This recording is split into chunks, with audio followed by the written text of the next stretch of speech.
you want to promote your business? Do you want to talk about your nonprofit organization? Do you want to talk about your culture? Introducing the online web TV, Afrique Today. Fogham, where you can watch us live at the same time on 4 platforms: Facebook, YouTube, Twitter, and using the Afrique Today app. Download our app today for Android or Apple. Promote your business today. For more information, go to www.afriquetoday.com. Afrique Today, the best of digital TV. Afrique Today TV presents, every Friday at 7 p.m., the voice of AAU, American Africans United. Host Dr. Yvette Butler Yaboa, MD, and co-host The Invisible Man. American Africans United is a membership organization, and our mission is to promote the idea that people of African descent have common interests, connected by citizenship, culture, and ancestry, and should be unified in our efforts to have and to build communities that are strong economically, politically, and socially. AAU's goal is to build bridges between African Americans, African immigrants, African Caribbean communities in the United States, and the African diaspora, so that all parts of the community can increase its capacity to have life and have it more abundantly.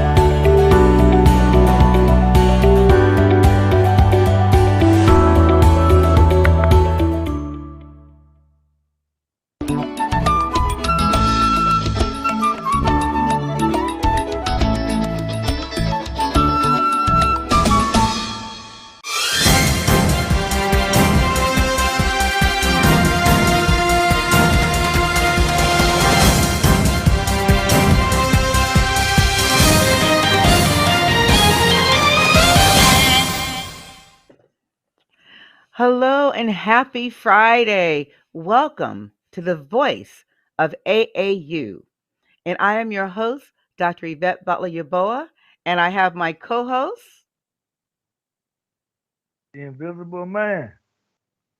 Oh, and I don't know if I can hear you very well. You got to speak up louder. I heard it said The Invisible Man, so you're with us today? So I'm not sure if your mic's very good today. Yep. Sorry about that. No problem. Turn it up a little. Yes. So we can make sure we're hearing you well, because we want to make sure we get all your questions in, and I don't want to overtalk you. So I want to make sure that my co-host is here with us today, live and in person as the Invisible Man. And so one day you will be able to see the Invisible Man, but we are really, really excited today. We have a very special guest. And as you know, so much has happened in the world continually, and of course this week here in the United States. And so we're live from the East Coast, and so we'll talk a little bit more about that. But I'm really excited about bringing our guest today. But as you know, I always like to start off with a little clipping. So if those of you who were with us last week, and hopefully you're ready and got your walking shoes on. And if you're not here in the DC area, you're on by virtually and on the line with us. But I want to show a video of the honorable man we're going to bring to you. And I'll tell you a little bit about him after this clipping. Can you show a clipping, please? Black power matters. Black power matters. Black power matters.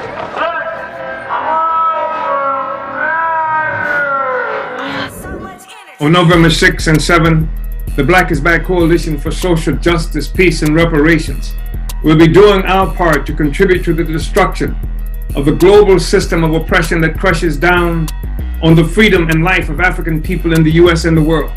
I am Omali Yeshitela, chairman of the coalition, and I am inviting you to join us in Washington, D.C., where we will conduct rallies, a march on the White House, and a conference designed to deepen the resistance to police terror, honor our political prisoners and prisoners of war, and to fight for Black community control of the police. This is our contribution to the global fight against colonialism from throughout the Americas, including the US, to the Middle East, Africa, Europe, and all the places where we live as a people. More and more, our people now understand that what many were calling racism is really colonialism. Colonialism is a global system that dominates the world. It is a system of foreign and alien domination and is being fought by oppressed people on almost every continent. As the people of Afghanistan have clearly shown, the days of colonial domination are over. We can win our freedom. We can win. We are winning. Uhuru.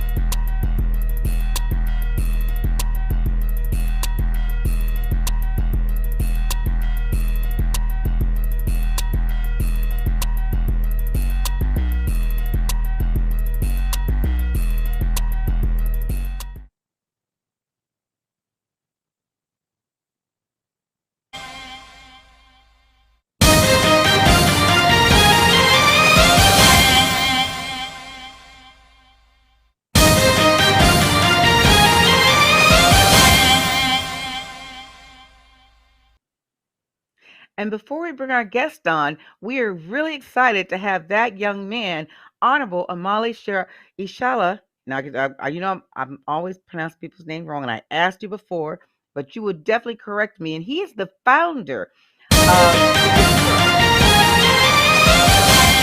And I want to say a little bit about this unbelievable, honorable man. I am so honored to have you on our show today, because you are the chairman also of the African Socialist International and the African People's Socialist Party.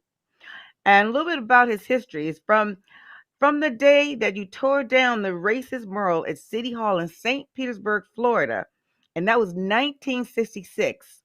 And I'm going to say Honorable Chairman Omali has never stopped fighting for the liberation of African people everywhere.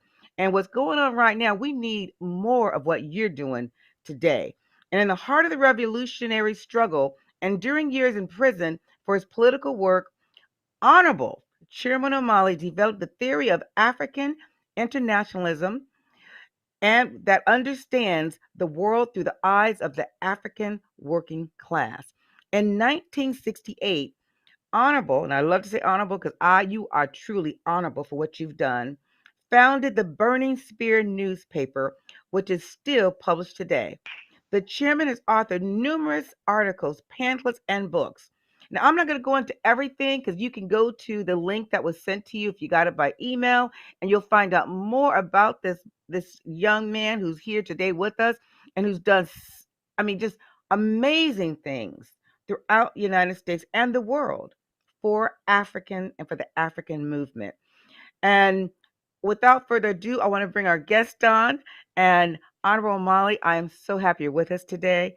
And so could you tell us a little bit more about yourself? And then we're gonna go right into it because we only have an hour and I know there's a lot to share tonight.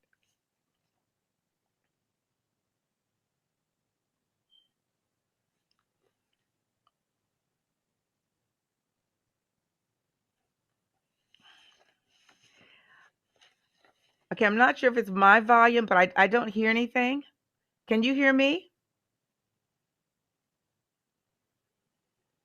You can hear me?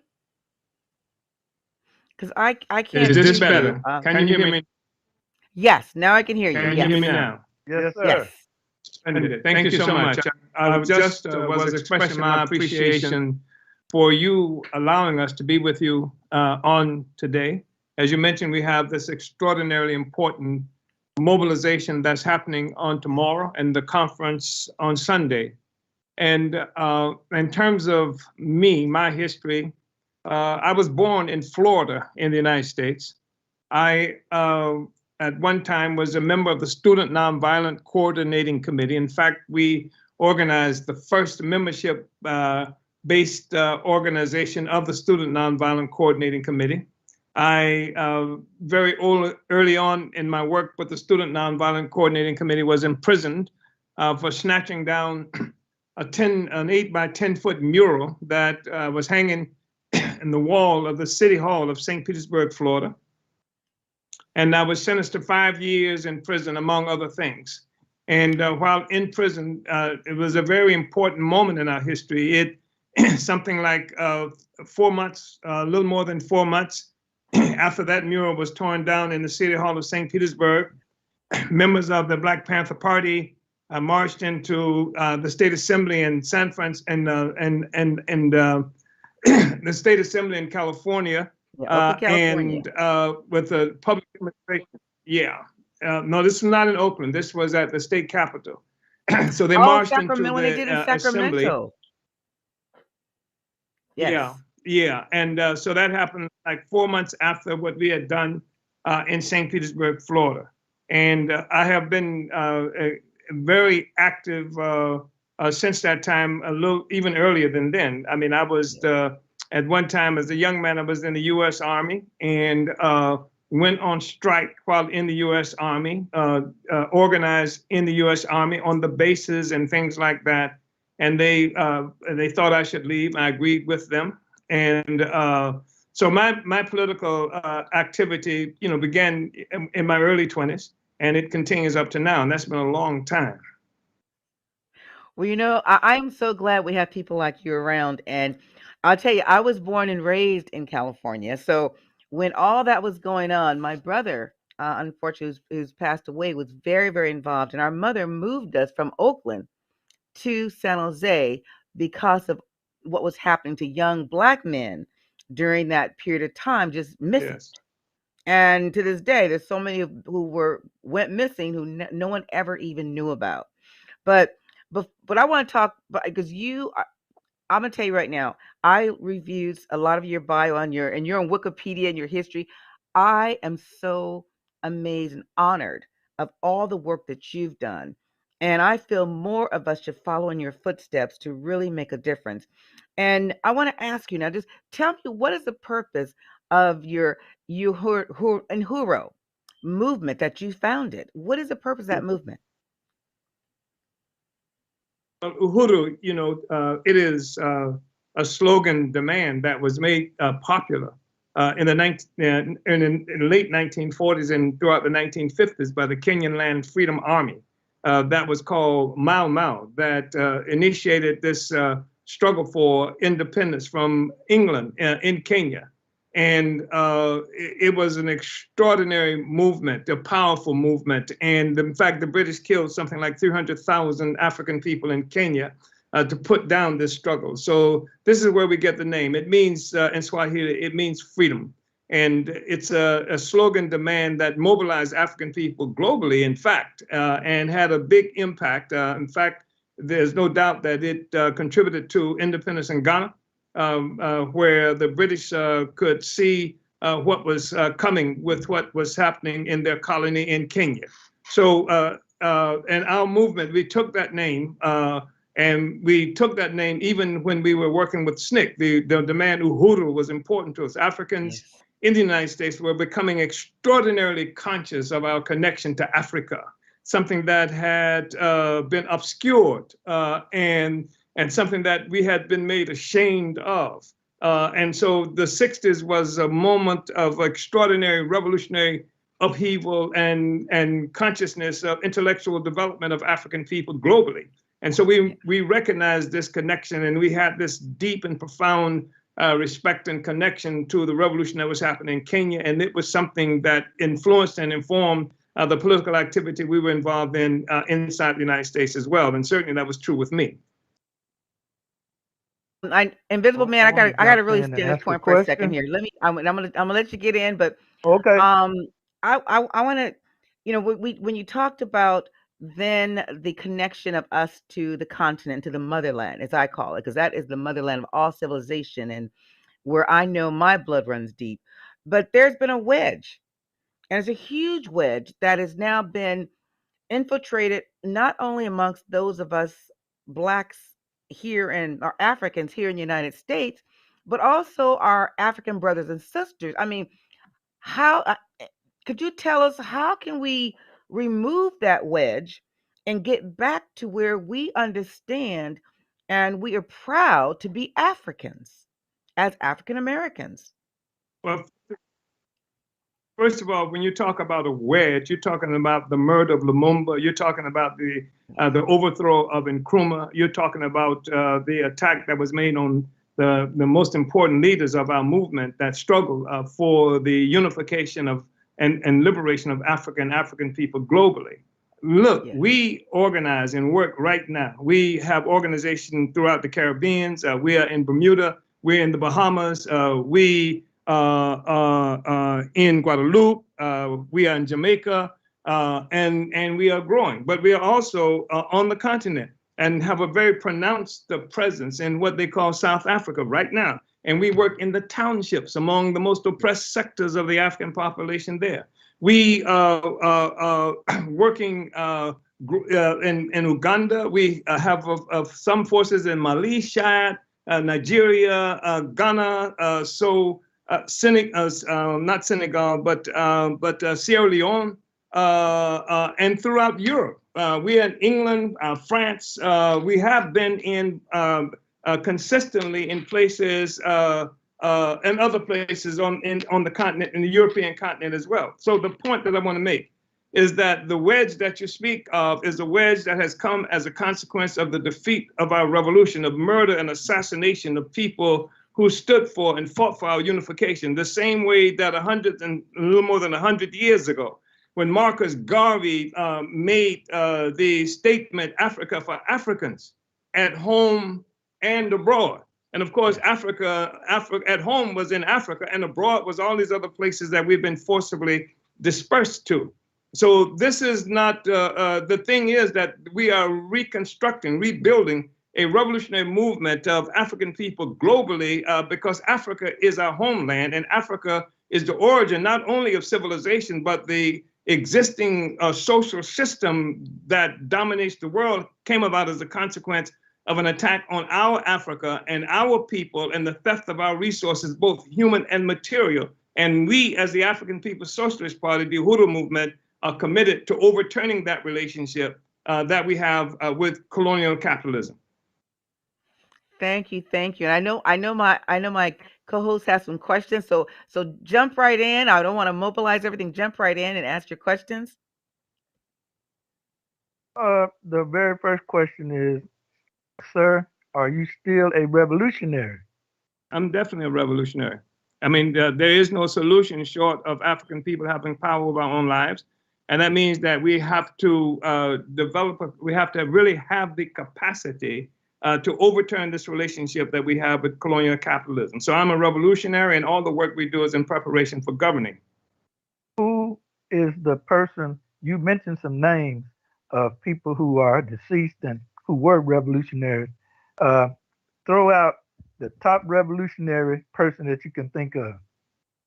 The most top revolutionary person I can think of is Marcus Garvey. Okay. Yeah. I'm sorry, go ahead. I had Castro in mind. And this leads me into the second question. At one point you ran for mayor. Yeah. And does a revolutionary run for mayor and want to rule in the government of their oppressors? Or does a revolutionary want to remove the government and establish their own government and proceed in the way of independence?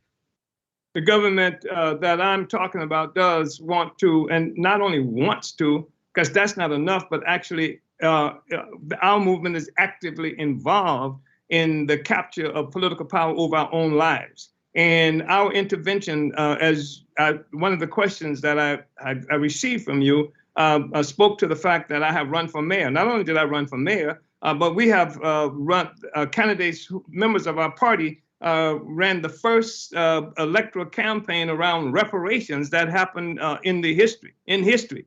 So we have, yes, we have intervened in this electoral process, not for the purpose of joining them, but for the purpose of elevating the struggle that we're involved in for all these questions. And we believe that doing this and moving correctly helps to negate the power, white power, over our lives. So this is part of the struggle that we're involved in. And if you notice, this country and much of the world, the European world, is in a state of severe crisis.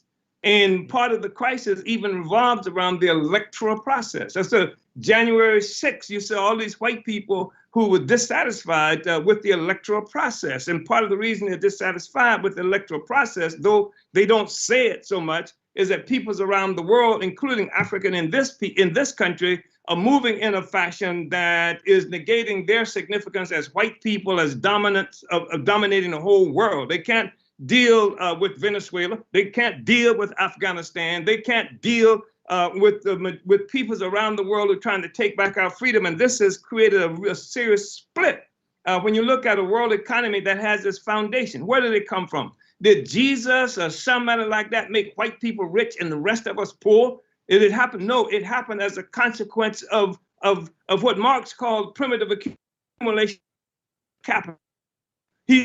How does this thing start? It starts because Europeans left Europe, starving Europe, impoverished Europe. Europe that had been afflicted with severe disease from 1347 to 1352. In that 4-year period, half the white people on the planet Earth died of plague.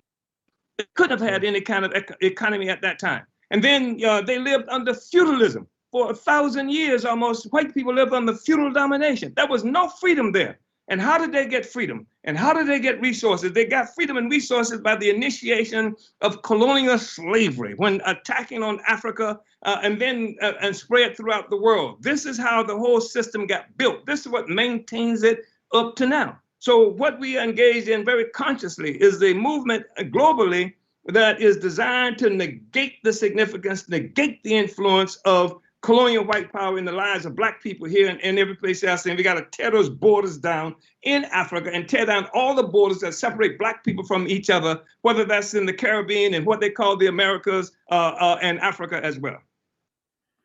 Thank you so much. And yes, thank you so much, because that's a good history lesson. Oh, okay. Let me finish. Follow up with this.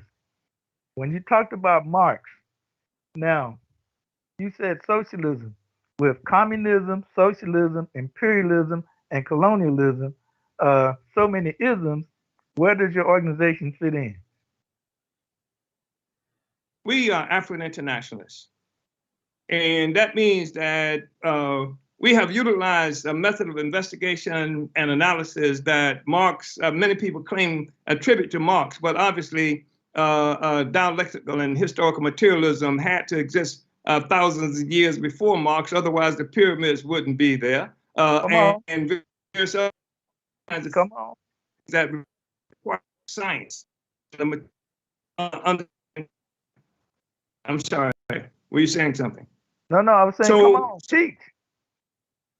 And so the point that I'm making is that we are African internationalists.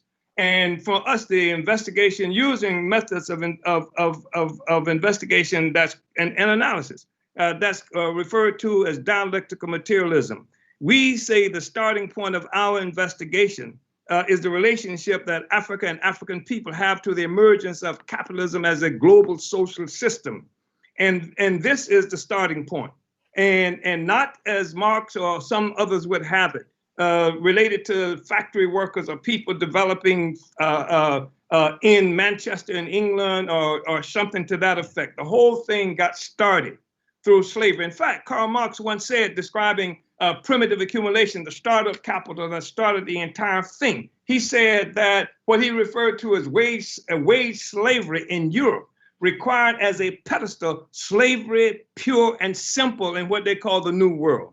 And so it was upon the foundation of African and colonial slavery that the whole capitalist social system got born. And Marx went so far as to say that this thing that he's talking about, primitive accumulation, this thing, he said, turning Africa into a warren for the commercial hunting of Black skins.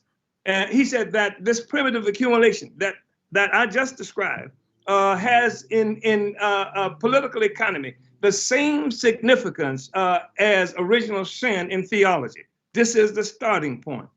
What they have done to Africa and African people and what they've done to oppressed peoples around the world. Europe left entered into history as a consequence of pushing the rest of us out of history, stealing our resources, both human and material. And it was a global system. It didn't just happen in Manchester, this capitalism that came about. It's a global system, and we have been forcibly dispersed throughout the world. And part of what the African People's Socialist Party and the Uhuru movement is about is pulling African people back together in pursuit of total control, total liberation of Africa, total unification of Africa and African people around the world. We can't be satisfied with anything short of that. Thank you. Thank you so much. And I was going to ask you, what do you think about the political landscape? Oh yeah, thank you. And I was going to ask you, what do you think about the political landscape? But you have actually answered a lot of that already. But with what's happened, a couple of questions. Do you think? Can you hear me? Okay. Okay, wonderful. Do you think that we as African people here in this continent, in United States, I should say, do you think that we will ever get freedom, equality in this country as it is now? And then along that side, what do you think would just happen when everyone's talking about defund the police? And what have we seen at this last election a couple of days ago? When we talk about defund the police, not one place voted for changing the police system as it is. So what place do you see us playing as Africans here in the United States? And do you think we'll ever have any equality? Because I think they just gave them a license to kill us more. First of all, I'm sorry, sister, the network is pretty bad. I'm not sure I heard the last thing you said. No, I was just saying, for me, what I see just happened is that they gave us a license to kill us even more in this country. So I just want to hear from you.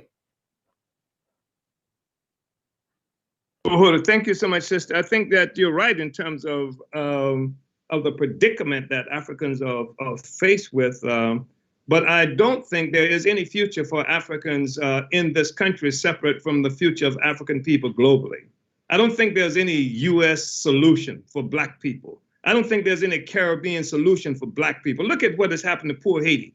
That was this revolutionary giant, that the first successful slave revolt in history, the first workers' revolution in history, and they've succeeded in isolating Haiti because Haiti represented the biggest threat to the capitalist system ever. Up to this point. And so they were able to isolate Haiti. And virtually every time we've tried to make a move, when we have done that, although Haiti was conscious of its connection to Africans globally, that's one thing I can say for sure. In fact, Dessalines made a call for Africans around the world who were enslaved, come to Haiti. You come to Haiti, you will be free. And this was something that's been part and parcel of the consciousness of African revolutionaries historically. So, but I don't think that there is any separate solution for Black people in this country. And we are part of a nation that has been dispersed, forcibly dispersed, our resources stolen from us, and it has made Europe and white people wealthy at our expense. So no, I don't think there's a separate solution for us here. I think we are part of one African nation. We say one Africa, one nation. That's what we are part of, and that we have to struggle everywhere we are for power, but for power as a part of the overall African revolution. So in the United States, we say we are the U.S. front of the African revolution. In the Caribbean, we are the Caribbean front of the African revolution. We say the same thing about, even if we're in Ghana, and we do have forces in Ghana, we are the Ghanaian front of the African revolution. This notion that somehow in these isolated places like Guadeloupe, et cetera, that we're going to find some freedom, or in the United States, it's not going to happen that way. We have the struggle of Black people globally has run into its limitations when fought within the context of the borders that have been established by colonialism for us. We have to destroy those borders. And it's really interesting because all the white power sucks the blood of all of Africa. The French, the only time you see a difference there is when France might be fighting the US over who's going to get what. And now increasingly they're having to fight China over Africa. We are the only ones who are fragmented to such a point that we're talking about fighting in America, or fighting in Bahamas, or fighting some other place like that. Africa is for Africans at home and abroad, and we have to take it back. And so people say, well, are the Chinese good for us? What's good for us is our having our own power. We need to be able to say that Africans will have a future. Our children will have a future, not because the Chinese is on our side, or because the good white man gets elected president, or something, or one of the good Negroes get elected president. We should be able, we must fight for having a decent future for our children by taking the power in our own hands. That's our responsibility. That's what the Uhuru movement is about. That's what the African Socialist International is about. That's why we're organizing every place in the world like Garvey did, recognizing that that's where our power, our strength is going to come from. And it's time for Africa to feed Africans as opposed to feeding Europe and making Europeans fat at our expense. Thank you so much. Okay. Invisible Man, I know you had a follow-up question. Yes, ma'am. I wanted to jump in because now we're in the area of business. Yes. And for this definition, please give me a response. Business is the activity of making one's living or making money by producing or buying and selling products. And simply put, it's any activity or enterprise entered into for a profit. And unfortunately, our ancestors were bought and sold in this country and throughout the diaspora and all over the world. How can we, as a people, realize our true value and worth? Let me say that that our party in the United States alone, we have something like 52 independent economic institutions. And they, like furniture store in Philadelphia, furniture store in Oakland, California, where Sister Yeboah is from. We have commercial kitchens. We have African marketplaces where in Philadelphia alone at the One Africa, One Nation market, there are something like 100, more than 100 African vendors who feed their families at this market. So we we are in the process, as we have this discussion, of developing a garment factory in South Africa. So the thing is that, you know, the issue is economic development and political economy.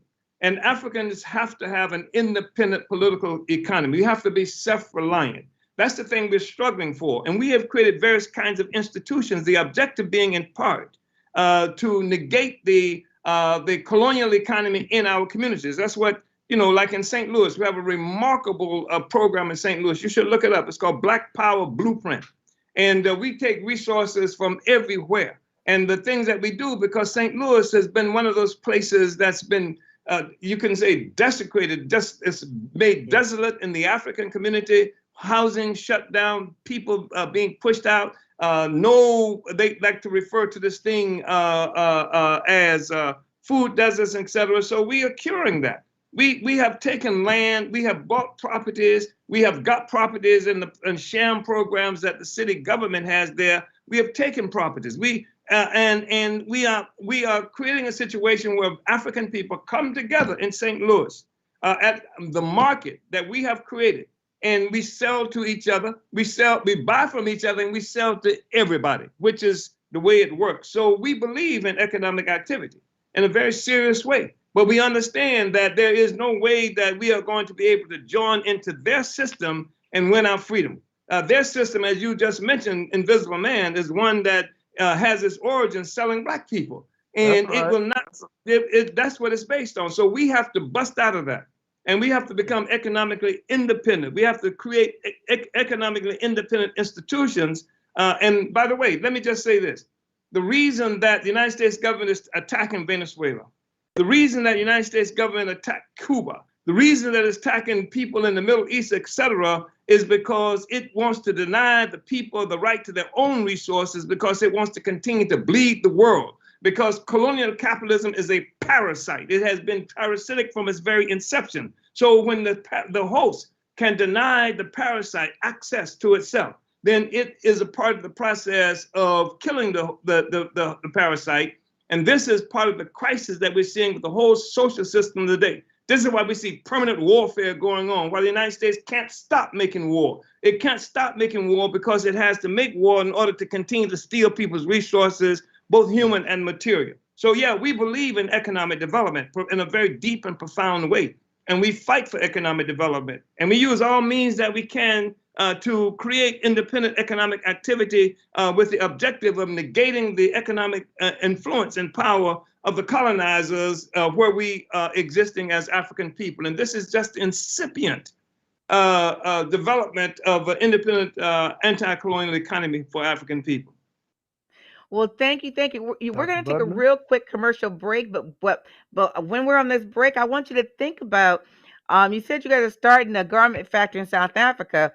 Have you considered going to Ghana, where they've welcomed us back home freely, and to bring businesses there? So let's take a real quick commercial break, and I'm going to want you to think about that, and also want you to come back and tell us what is Black is Back. With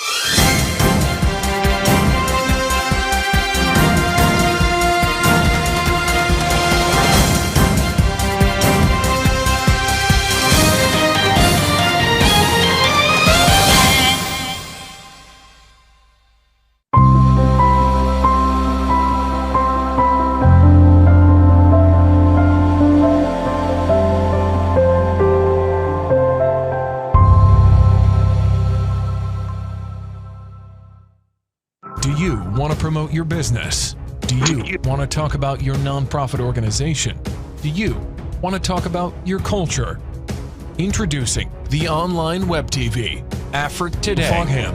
You can watch us live at the same time on 4 platforms: Facebook, YouTube, Twitter, and using the Afrique Today app. Download our app today for Android or Apple. Promote your business today. For more information, go to www.afriquetoday.com. Afrique Today, the best of digital TV.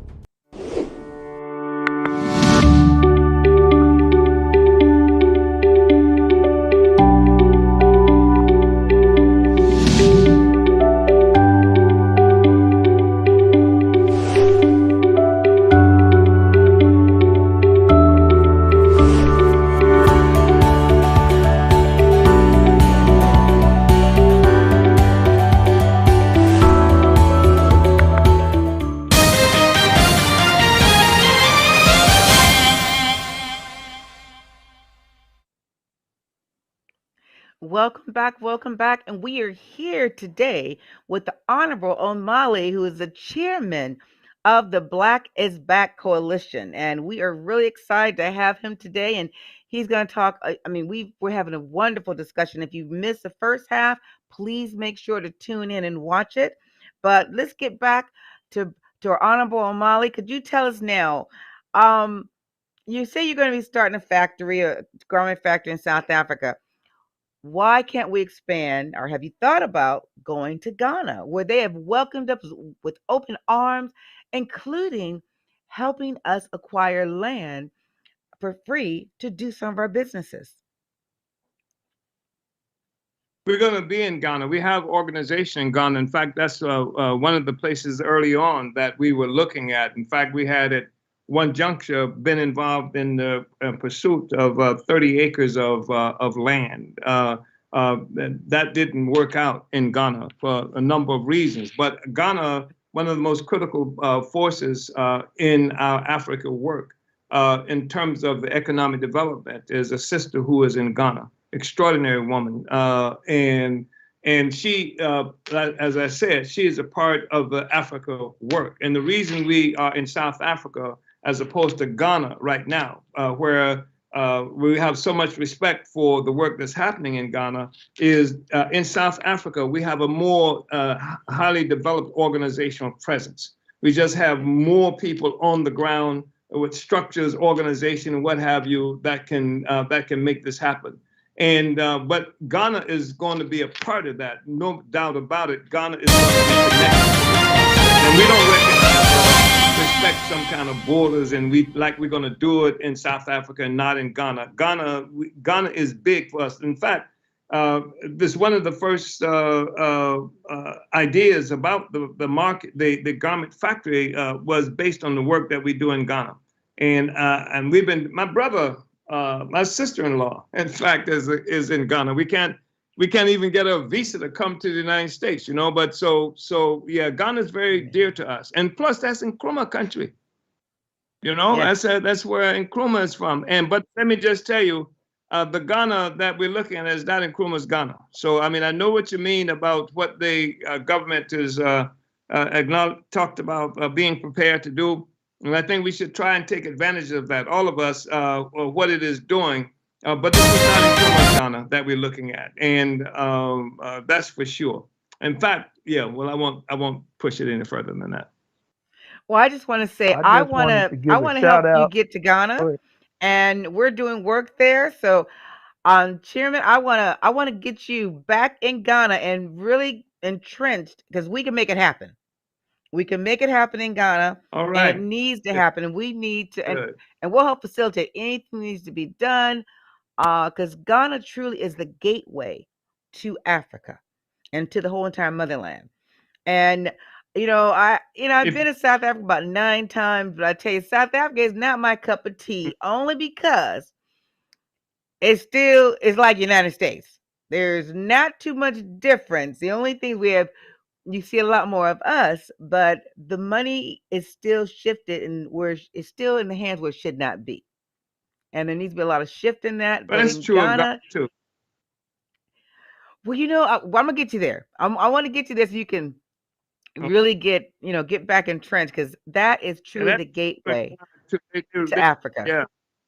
Yeah. But they're ripping off in Ghana too. They stealing all our resources, the gold mines, and so much of the resources are being stolen from Ghana, and they utilize the instruments of government that's continued to exist since the overthrow of Nkrumah. The same instruments are there today. That hasn't changed at all. Even Jerry Rawlings, who came in as a very honest person who tried to make some changes, was crushed in the attempts to do that. Ghana is not Nkrumah's Ghana. And we live with a world economy that's effectively a colonial or capitalist economy, and Ghana is part of it. And I'm saying this as somebody who, I'm not just an outsider looking at Ghana. I've been in Ghana and worked in Ghana and have done that for a number of years.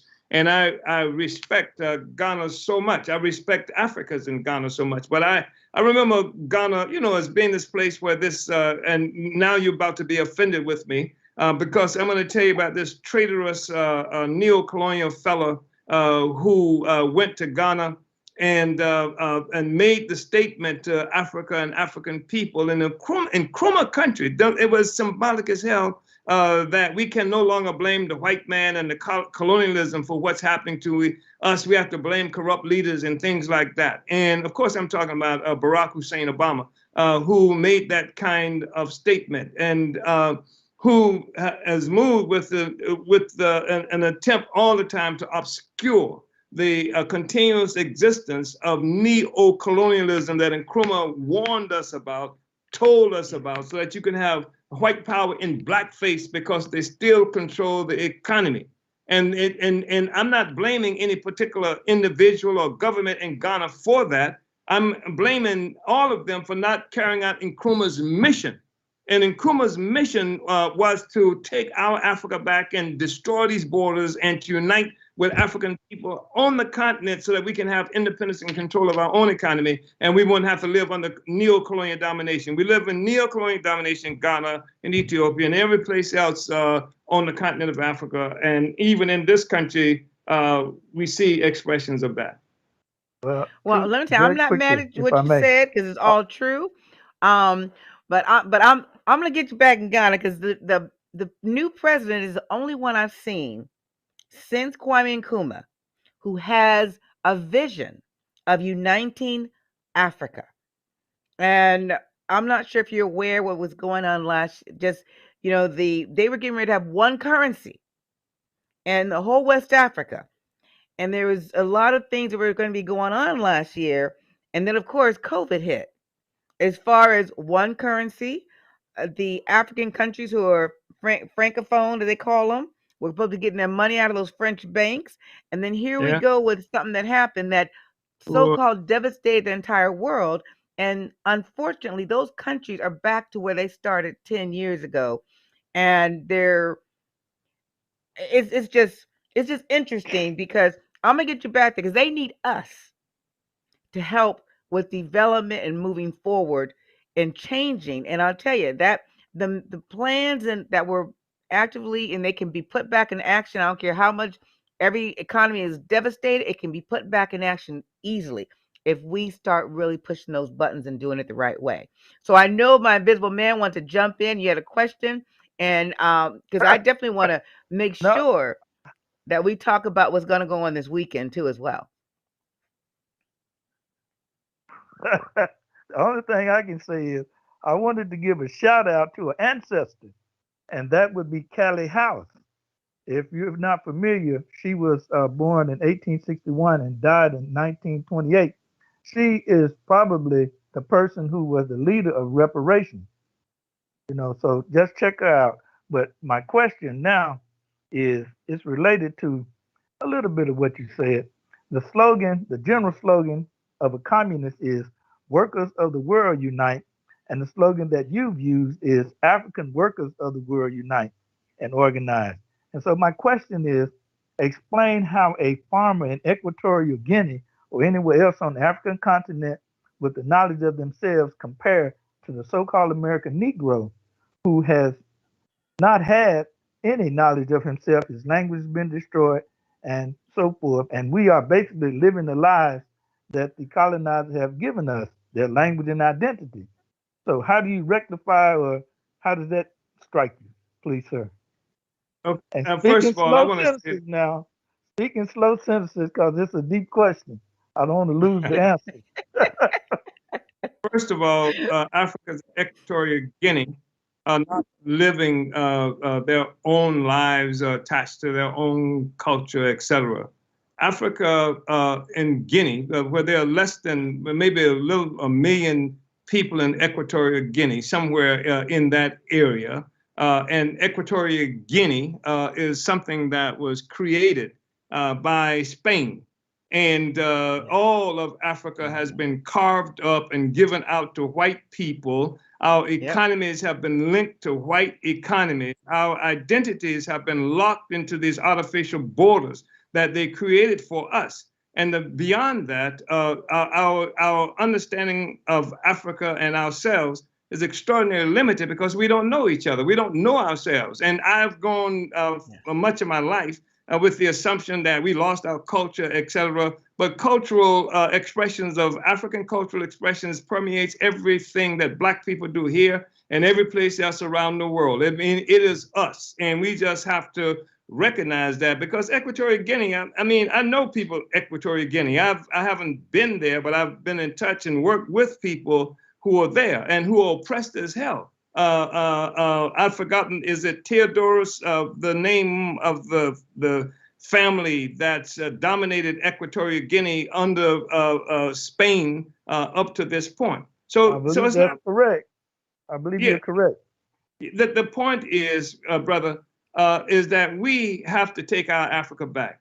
And we are African people everywhere. I mean, that's why all of our music resonates with each other. We have the same kind of cultural inclination, same general sense of humor and what have you. We're one African people. In Africa, these borders that they create don't define us. Cheikh Anta Diop talks about how you can find expressions of African language scattered all over the continent. Like Africa's moved throughout that continent. We've influenced everything. And what has locked us into this place, these borders that white power put on us, that's the real thing that's affected our development. That's the real thing that's even affected our language, because language is a function of trade. And so of economy, it's an economic function. So if you don't have those borders don't come down, that means that we don't have a common economy. We can't have a common economy, which will affect the question of language. We have to talk to each other in order to engage in economic and have economic involvement with each other. I was in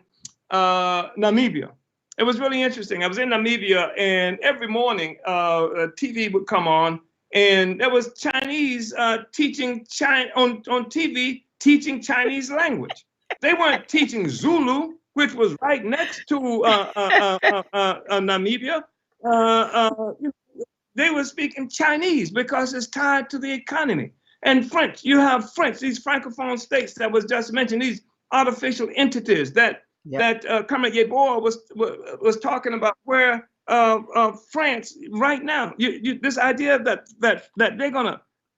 France is gonna give this back. France can't give it back. It will die. France is nothing. It's nothing without Africa. And so what has happened is every time somebody on the continent of Africa has ever said, where is the money? They don't even know how much money France has taken from them. Every year, France takes an extraordinary amount of resources from their reserve. It goes straight to the French. It goes straight to the French treasury. They don't even see it. Yeah. So you got something like 65% of that. And then after that, they take something 15% or more they charge to handle the 65% that they've already stolen from us, And so France can't give that back. I don't care Macron or anybody say they are not going to give that back, because that's giving up sidewalk cafes. That's giving up the French way of life, because France is nothing without Africa. And they're not going to give those resources. So somebody might have said they lied. I want to tell you right now, they're lying when they said it. We're going to have to take everything that France took from us. We're going to take it back. They're not going to give it to us. Yeah, you say that, and it's so funny because it was July of last year. All this was supposed to start happening, and then COVID hit. So now no one has money to do anything now, and so that it's very interesting, and it's kind of disheartening because we were all looking forward to all these things changing, because they're trying to make Swahili the national language on the continent. They were going to be having this one currency throughout the West Africa, and hopefully that would spread and generate to other parts of Africa. And everything now it's been a hold and a stop. And we can't, you see what happened to sit back and let that happen. Go ahead. You see what happened to Gbagbo in Ivory Coast, right? That's what Gbagbo in Ivory Coast was trying to even establish economic development with China, as opposed to break free from France. And France, of course, attacked Gbagbo, overthrew him, put Ouattara in power. Ouattara was somebody who had worked either from the IMF for the World Bank for ages, etc. The fact is that we're going to have to take it. They are not going to give it back to us. The same process that robbed Africa and African people of our resources and our humanity, we are going to have to reverse that process. And we're not going to sing or vote our way back into power, our Africa back into our hands. We're going to have to take it. And that's what we're going to have to organize to do. It's going to take revolution to do that. Well, I'll tell you, it's very interesting when you say that, because what's happening right now is all those countries who were supportive of this one currency working to get their funds back, they're being overthrown as we speak. All those governments who were for this unity for the West African countries, you're now seeing these little coups, and no one in the United States is talking about it because they don't want people to know what's going on as we sit back and deal with all the sequela of COVID and all the magnitude that it has caused and devastation. No one's really looking to see what's happening in those countries right now as we speak, of how those leaders who were supportive of a unified Africa for the left, definitely the West Coast, they're now being taken out of power. And so, and all these little coups. So that's, and it's kind of interesting. It's kind of, it's really, and it's like, what do we do? How do we make an impact? Where do we start? Can you kind of just give us some senses? Because I know a lot of the listeners out there want to know, how can we get involved in the movement? How can we truly start making a difference? Because we can't keep having the same cycle happening over and over and over again to us. We can't. You're right. We can't. And we can't continue to apologize for our own ineptitude, our own philosophical, ideological ineptitude, our own susceptibility to the status quo, because the status quo is relatively comfortable than the unknown. And when I say the unknown, I mean the unknown that's associated with us taking our own power back. The unknown, that means going up against the United States and going up against France and going up against the whole colonial powers. This is what the people in places like Venezuela are engaged in right now. This is what people throughout the Middle East are engaged in right now. And so it's frightening specter for some people. But let me just say this. The Black Revolution of the 1960s, that included Nkrumah and Lumumba and very important forces like that. That included the Invisible Man talked about Castro and Che Guevara and what have you. That included Malcolm X and even Martin Luther King and what have you. These forces were wiped out. They were murdered. And the United States government was central to all of it, from Lumumba all the way to what happened to King and to Malcolm X. And this was destroying not just their lives, but a philosophy, a worldview that we had come to as a people all across the planet Earth. Black people were fighting against colonialism, not some silly thing like racism to make white people like us. We want to fight against colonialism, which meant we want our land back, we want our resources back, we want our labor back, we wanted all of that back.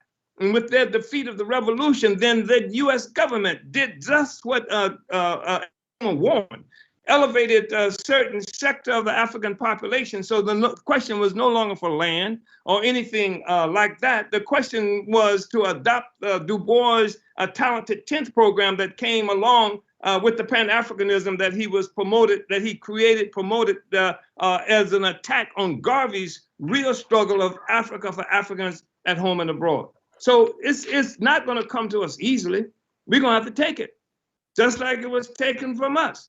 And there is no other solution. I wish I could say there's another solution, that somehow if you pray to the right gods or if you vote for the right person or something to that effect, we're going to be free. It ain't going to happen. Nobody else has ever won their freedom in that fashion. It ain't going to happen for African people either. We have to take it. And in the process of doing, we have to destroy the social system that's based on slavery, a parasitic social system that's based on genocide and slavery. It's got to go. Even if you could find something that was called freedom in America, if an African person, why would you want to be free in this country that rests upon a foundation of genocide against indigenous people, and that it feeds itself because of what it steals from everybody else in the world? How could you live happily in that kind of situation? You can't. And that's why our worldview takes us beyond that and takes us to the centrality of Africa and African people to the existing social system today. And Africa is everywhere we are as African people. I want to jump in now, if I may. We're Yes, about out go of ahead. time. I know you got the event. You got the event coming up, so I don't want to take away from you giving us the last word about what you're expecting this weekend. But sounds like what you're saying is a social contract. And a social contract controls the relationship between the people and their government. Now, I want to throw in a spiritual. Go ahead. What you gonna say? More than that, I'm talking about getting rid of the colonial governments. Period. I'm not talking. Okay. I'm not talking about a relationship with any existing government. We're gonna have to overturn our relationship to all of them because all of them serve colonial white power. But go ahead. I can't disagree. I saw your face, Okay. and so I know you wanted to make a comment. Here's the thing. Go ahead. Is there a spiritual counterpart to what is going on in the world today, i.e. the story of Moses and Pharaoh? Well, let me just say that what we refer to as spirituality and what have you, it all has its basis in material life, the land and what have you. That's why you see religion and spirituality having a certain character and depending on where it is, you know. And that's why Africans have complained all the time about the white Jesus and all of that. The thing is that I don't need Moses, and I think that the revolution itself, the process of making the struggle, we have to redefine revolutionary culture and even as it relates to religion. I mean, why Moses and why not what the Africans in Haiti were able to do with Vodun? And why, all of this? I don't think we have to go in that direction. I think we pursue revolutionary objectives, taking back our land, taking back our free resources, building on that. Then the spirituality, I think, springs from that, helps to define that, and then gets defined by that. And that's what we need. In our estimation, that's what we have to have. Okay, well, my final comment. This is what I heard. The most revolutionary act is to get an education. But we don't need an education that's going to further colonialism. We need an education that's going to further our independence. Yes. That's right. It. Yes, sir. Yes. And you're promoting that right now. Your presence here, Invisible Man, and my presence here is contributing to that education, especially if we're not locked into the notion of education being something like what we experience all the time, where we go into these institutions and we are treated like people have but nothing in our heads, no culture, no anything, and just there to be somebody pour their own information, that's right, culture, etc. No. Our education has to be one that is designed to overturn this relationship we have with this horrible existence that we experience right now. That's going to be a genuine education. Yeah. Yes, so, yes. Invisible Man, thank you. Yeah. Well, no, we want to thank you, Honorable Omali, because now I want to actually give you some of the last words and tell us about tomorrow. What do you for this weekend? What do you see happening this weekend? And we're going to show that video. So please, producer, after he says his comments, let's show the video for tomorrow, because I really want people to be there. If you can't physically be there, I want you to be online. So please tell us what would you like to see tomorrow in the outcomes, and how can more people get involved? Let me just really thank you, Sister Yeboah, for having me here today. And your presence and what you do is an expression of what it is that we're fighting for. We had a revolutionary movement, not only in this country, but around the world. Black people wanted to be free in the 1960s, and I'm not someone who's nostalgic for the 60s, except that in the 1960s, revolution was the main trend in the entire world, and Africa was central to it. And peoples around the world saw the future as something that Africa was going to bring into existence. And when they destroyed our revolution, they overthrew Nkrumah, who tried to create this one African nation, one African economy, nation state, and what have you. And they murdered Lumumba and some of the best of our forces and what have you. They took revolution off the agenda. They took revolutionary theory, revolutionary philosophy off the agenda. And they left us, they destroyed our organizations and dispersed the members of our organization. They jailed people all over the world and inside this country. And then they gave us things like the Democratic Party as a solution in its program. And so our movement has been on this very troubled and fractured kind of trajectory. Until recently, what we see is a reemergence of the African Revolution and African revolutionary consciousness. That's what I appreciate about you being here and us having an opportunity to have this discussion, because somebody had tricked our people. And like we used to say that when the white man came to Africa, we had the land and he had the Bible, and then taught us to close our eyes and get on our knees and pray, and we open our eyes and we got the Bible and they got the land. And so what has happened is that this assault on our movement took away the revolutionary ideas and gave us another kind of Bible. And so we no longer believe in, it's not true that we don't, but the most educated, because these elitists that they create in their own image now dominate, much of our lives in our world. And so so we come to this period, at least in the 60s, we knew we were fighting for Black power. We knew we were fighting for something, but the last period, you got a Black president, you got this and that. What are you fighting for? And so we felt like the movement was not tethered to anything philosophically, not tethered to any united movement, any united effort to overturn this oppression. We had silly slogans that meant nothing, like Black Lives Matter, which is a whine more than a demand. It doesn't make any statement about where you're trying to go, what you want, and it doesn't inform the people at all.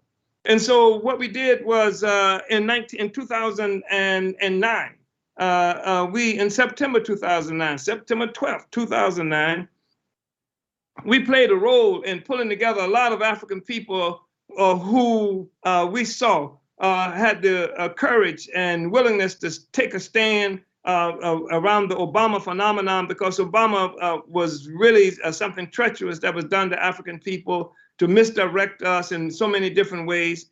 And we said that the coalition now has 17 different organizations a part of it. And the objective in part was to bring as many of these forces together and to create a common trajectory. We have a national Black political agenda with 19 points that all of us are united around. This is 13 years. This is what we've done. And so if you hear reparations a lot now, we played an important role in that. If you hear people talking about colonialism, we played an important role in that. And the fact is that we're bringing more and more Africans together on a revolutionary trajectory as opposed to this nonsense. Tell me, after you say Black Lives Matter, Joe Biden said Black Lives Matter. Joe Biden was responsible for legislation that put 100,000 cops in our communities to kill Black people, and now Black Lives Matter, because it doesn't mean anything. So we built this incredible coalition. We're different organizations. We're not one single organization, but that's really important. And this thing is growing larger, and more people are now gravitating toward solutions other than what these mealy-mouthed kind of solutions that's been passed on us up to now. That's one of the things that makes it incredibly important. And then we have these discussions, this forum that happens where people can have an opportunity to deal with some of the crucial questions. One raised the question of what do you think about the last elections? Well, we know that elections in this country and most of Europe are simply non-violent contests between sectors of the ruling class for control of the state. That's all an election is. And that non-violent contest did not get resolved with the election of Donald Trump.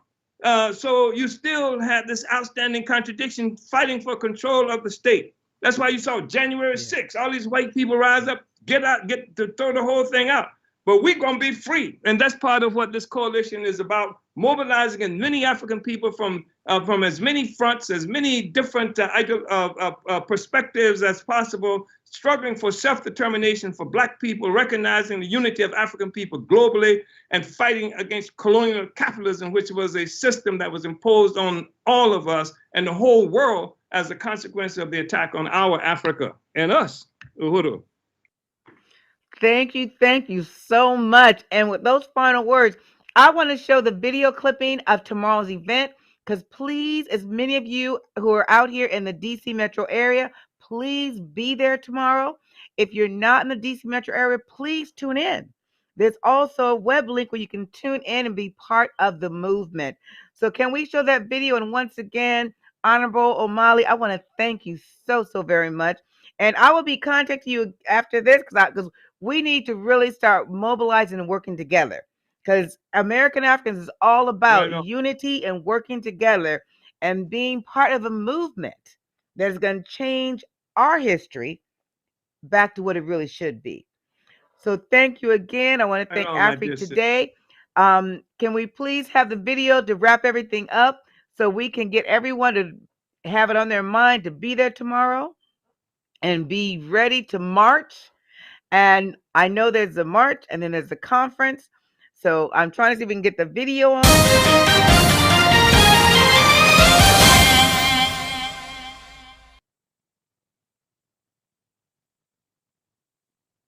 Black power matters. Black power matters. Black power matters. Black power matters. On November 6 and 7, the Black is Back Coalition for Social Justice, Peace, and Reparations will be doing our part to contribute to the destruction of the global system of oppression that crushes down on the freedom and life of African people in the U.S. and the world. I am Omali Yeshitela, chairman of the coalition, and I am inviting you to join us in Washington, D.C., where we will conduct rallies, a march on the White House, and a conference designed to deepen the resistance to police terror, honor our political prisoners and prisoners of war, and to fight for black community control of the police. This is our contribution to the global fight against colonialism from throughout the Americas, including the US, to the Middle East, Africa, Europe, and all the places where we live as a people. More and more, our people now understand that what many were calling racism is really colonialism. Colonialism is a global system that dominates the world. It is a system of foreign and alien domination and is being fought by oppressed people on almost every continent. As the people of Afghanistan have clearly shown, the days of colonial domination are over. We can win our freedom. We can win. We are winning. Uhuru.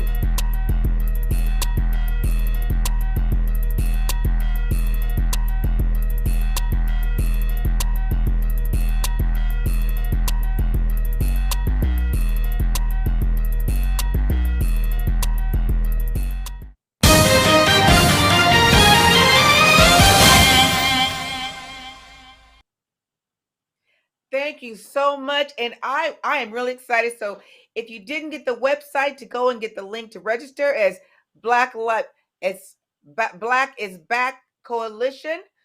So please go to the website and get the information so that you can be part of the movement. Again, I want to thank you. I am your host, Dr. Yvette Butler-Yaboa. My co-host, The Invisible Man. well, I guess my co-host is logged off already, but I want to thank you again. I want to thank Honorable Chairman Omali for being here with us tonight. So we will see you next Friday. Enjoy your weekend. And thanks, Afrique Today, again, for allowing the voice of American Africans United to be here with you every Friday.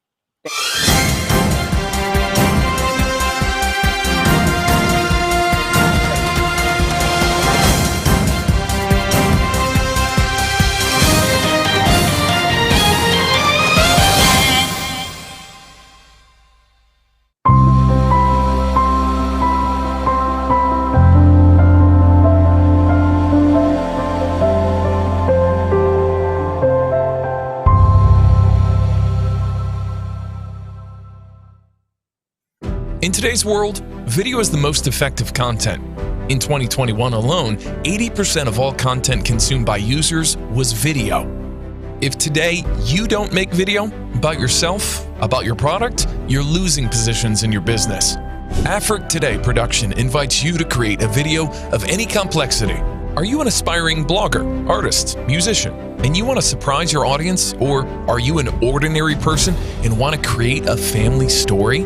Then our team will be able to create a video for you with unique quality, reported shooting, individual shooting, studio shooting, entertainment videos, corporate events. All this we can do for you in the best quality. Just call now and get a 30% discount at 571-612-0496. 571-612-0496. Afrique Today, the best of digital TV. Do you want to promote your business? Do you want to talk about your nonprofit organization? Do you want to talk about your culture? Introducing the online web TV, Afrique Today. Fogham, where you can watch us live at the same time on 4 platforms: Facebook, YouTube, Twitter, and using the Afrique Today app. Download our app today for Android or Apple. Promote your business today. For more information, go to www.afriquetoday.com. Afrique Today,